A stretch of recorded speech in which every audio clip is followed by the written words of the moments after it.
Saudara-saudariku yang terkasih, salam, salam sehat dan sukacita selalu, berkah dalam. Dari hati yang tulus saya mengucapkan selamat tahun baru 2025.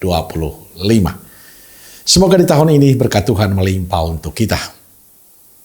Sudah kita memberi senyum hari ini?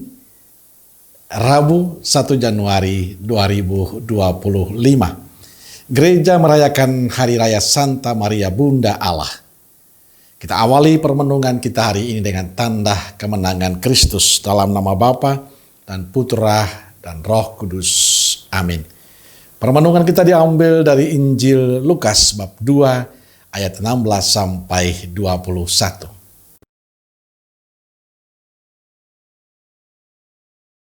Lalu mereka cepat-cepat berangkat dan menjumpai Maria dan Yusuf dan bayi itu yang sedang berbaring di dalam palungan.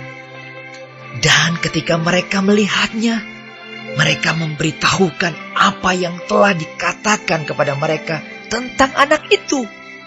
Dan semua orang yang mendengarnya heran tentang apa yang dikatakan gembala-gembala itu kepada mereka. Tetapi Maria menyimpan segala perkara itu di dalam hatinya dan merenungkannya. Maka kembalilah gembala-gembala itu sambil memuji dan memuliakan Allah karena segala sesuatu yang mereka dengar dan mereka lihat semuanya sesuai dengan apa yang telah dikatakan kepada mereka. Dan ketika genap 8 hari dan ia harus disunatkan, ia diberi nama Yesus, yaitu nama yang disebut oleh malaikat sebelum ia dikandung ibunya. Saudara-saudariku yang terkasih, mengawali tahun 2025, gereja merayakan Hari Raya Santa Maria Bunda Allah. Dengan perayaan ini, seluruh tahun 2025 kita letakkan di bawah perlindungan dan doa penuh kuasa dari ibu yang melahirkan Allah Putra, yakni Bunda Maria. Bunda Maria seorang yang istimewa. Ia ibu Tuhan. Ia sangat dekat dengan Yesus. Ia mengandung, melahirkan, menyusui, membesarkan, dan hidup bersama Yesus. Ia hadir aktif bersama Yesus. Dan ia menyimpan semua perkara yang tidak lain adalah kehendak Tuhan dalam dirinya. Ia percaya bahwa kesederhanaan Bethlehem adalah rencana Tuhan baginya dan sebagai hamba Tuhan ia menerima semuanya itu. Ia tahu perjalanan Yesus, ia merasakan suka duka hidup Yesus, ia menemani Yesus sampai di Kalvari. Dalam kepahitan salib bagi banyak orang, Bunda Maria tetap setia menemani dan menerima Yesus.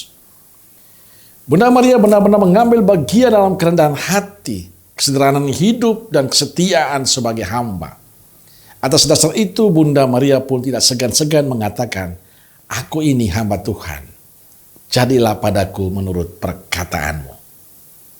Saudara-saudariku yang terkasih, Santo Lukas melukiskan pesan Maria dengan mengatakan bahwa Bunda Maria menyimpan segala perkara dalam hatinya.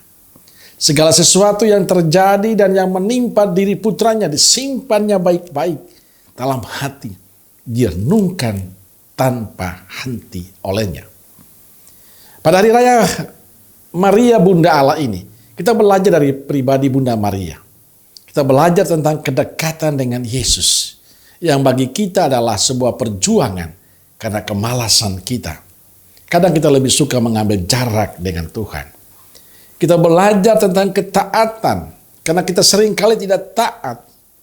Kita belajar tentang kesetiaan, karena kita seringkali tidak setia. Kita belajar tentang ketulusan, karena kita seringkali tidak tulus. Kita belajar tentang bagaimana menyimpan semua perkara dalam hati. Karena kita kadang lebih suka menceritakan kejelekan-kejelekan orang lain. Maka di awal tahun ini kita diingatkan dari sikap Bunda Maria ini. Bagaimana kita hidup sebagai orang beriman yang baik. Selalu dekat dengan Yesus dan pada akhirnya berbuah bagi kehidupan keluarga kita, komunitas, dan sesama kita yang lain. Selamat tahun baru, semoga di tahun 2025 ini kita semakin dekat dengan Tuhan dan berkat Tuhan melimpah untuk kehidupan kita, keluarga kita, komunitas, dan pada akhirnya kita menjadi berkat bagi sesama. Amin. Semoga Allah yang Maha Kasih memberkati saudaraku sekalian, Bapa, Putra, dan Roh Kudus. Amin. Roh Kudus Nazaret, doakanlah kami. Amin. Berkah dalam.